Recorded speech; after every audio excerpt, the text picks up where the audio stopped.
नमस्कार दोस्तों, आपका स्वागत है द इन्फो गैरेज में। आज हम बात करेंगे वर्ल्ड वॉर 2 से लेकर 1980 तक कार के इतिहास की।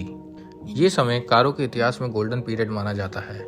आज हम आपको बताएंगे कैसे समय समय पर कारों के अंदर कैसे कैसे चेंज करे गए और कैसे कैसे नई चीज़ें लगाई गई और कैसे कैसे लोगों ने इसको इस्तेमाल करा। बड़ी कारें, छोटी कारें, युद्ध के दौरान कार फैक्ट्रियाँ टैंक, ट्रक और सैन्य वाहन बना रही थी। वहीं अब सिविलियन कार बनाने लगी क्योंकि लोगों को रोजमर्रा की जिंदगी के लिए सस्ती, टिकाऊ, भरोसेमंद कारों की जरूरत थी। 1950 का दशक कार के लिए गोल्डन पीरियड माना जाता है, खासकर अमेरिका के लिए, जहां चौड़ी सड़कें, नए हाईवे, उपनगरों का विकास था। लगभग हर परिवार की इच्छा थी कि एक कार रखे, और कार सिर्फ एक साधन नहीं बल्कि आज़ादी और सामाजिक पहचान भी बन गई। इस दौरान बड़ी कंपनियां जैसे फोर्ड, शेवरले ने बड़ी, शक्तिशाली और स्टाइलिश कारें बनाई जो मार्केट में लोगों को बहुत पसंद आई।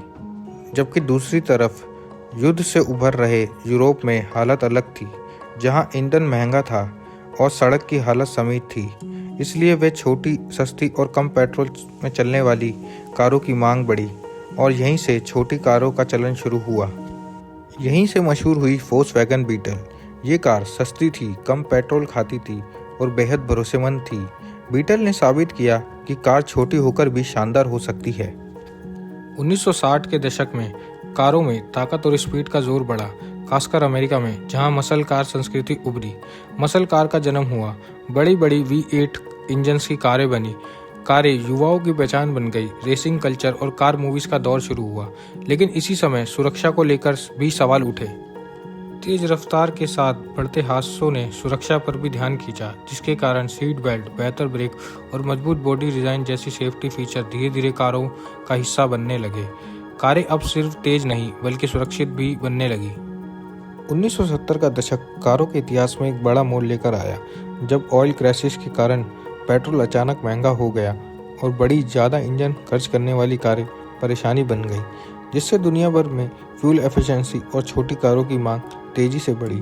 इसी बदलाव ने जापानी कंपनियों टोयोटा, होंडा को अंतर्राष्ट्रीय स्तर पर आगे आने का मौका दिया, क्योंकि उनकी कारें कम पेट्रोल्स में ज़्यादा चलने वाली थी, भरोसेमंद और कम मेंटेनेंस वाली थी। ये एक ग्लोबल शिफ्ट था।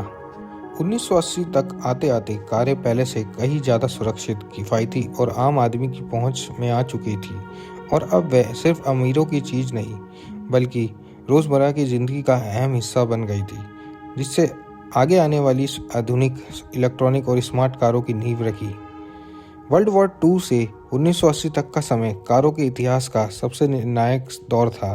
यही कारें बनी मास प्रोडक्ट, फैमिली ट्रांसपोर्ट और मॉडल सोसाइटी का आधार। आगे की कहानी जारी रहेगी अगले भाग में। ऐसी ही एक्साइटिंग वीडियोस के लिए सब्सक्राइब करें द इन्फो गैरेज को, और वीडियो अच्छी लगी है तो लाइक, कमेंट एंड सब्सक्राइब करें। Thank you so much.